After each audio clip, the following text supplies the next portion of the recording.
Hello, my name is McCabe Rentz, and I am presenting my 29169 Community Analysis for SLIS751, Libraries, Literacy, and Literature in the fall of 2019 semester.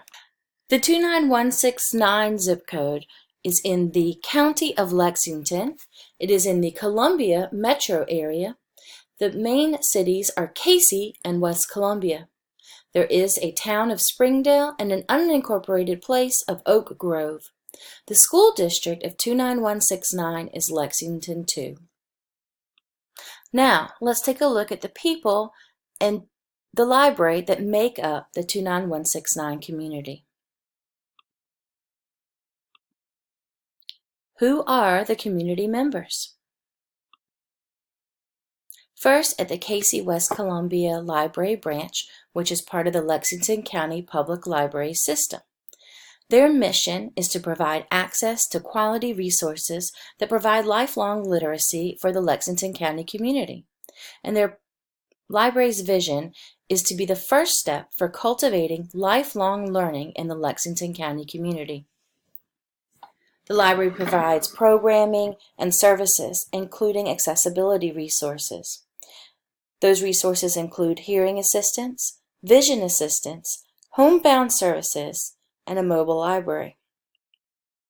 These services provide literary opportunities throughout Lexington County with emphasis on those underserved due to physical, economic, social, or geographic barriers. Now, let's look at the people. In 2018, children who speak a language other than English at home in South Carolina was at 9% of the total population. The total population of the zip code 29169 is 24,232 people. The Hispanic population of this zip code is 14.2% of the total population. And 50.7% of the population aged over 25 that speak a language other than English at home has attained education less than a high school graduate. Now we will look at the top industries and careers of the 29169 zip code.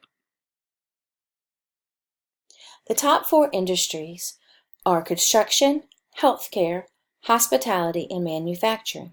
And the top 3 occupations are in administration, construction, and food service. There is also highly visible community service providers in the fire department, police department, garbage collection, EMS, and other community leaders.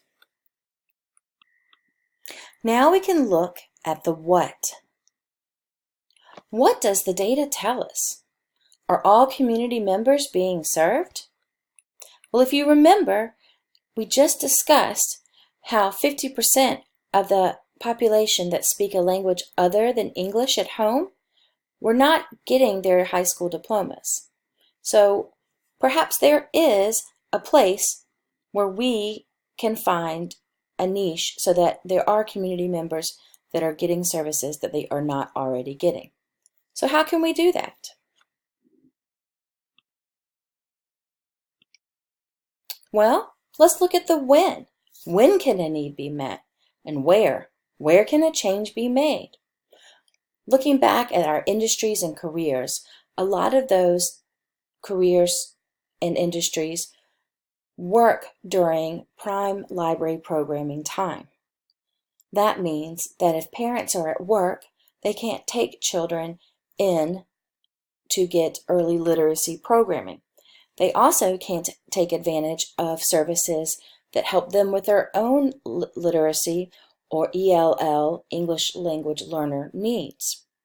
So perhaps the library can reach out to the community and find a place and a space where these service needs can be met.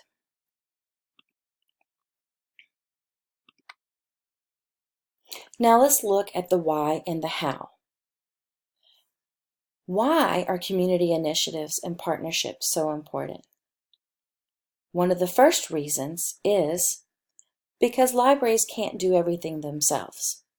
So how are they going to go about bringing the importance of literacy to community members? They must first build trust. This means including community leaders in programming and outreach services. When community leaders of a specific demographic are on board with programming, other community members that look up to them will also take interest. Having a community initiative that ensures that all needs literacy-wise of the community are being met creates a more successful community for all. And having a community partnership makes literacy a priority. It lets the people in the community know that these skills are valued and that they are willing to invest in them to make sure that the community members have access to literacy resources. Now, the how of it. How do you go about finding a community partner? You want to look for a community organization that has a similar mission and values as you do, or your partnering organization, such as the Lexington County Casey West Columbia Branch Library. Such an organization is PESOS. PESOS helps build a stronger South Carolina by supporting Latino communities with education, advocacy, and leadership development. They also already have their own pediatric literacy program. An organization like PESOS that is already trusted by the Hispanic population will be a great partnering organization because you can establish trust by using their resources and also increase both yours and their success. So that is a nice overview of the 29169 community. We know a little bit more about the people that live in Casey, West Columbia, and we see a need where Hispanic speaking homes are not seeing the education success that homes that speak only English in are having. So a great community initiative would be working with the Hispanic population to bring about early literacy for all. Take a look at these resources, and thank you for listening.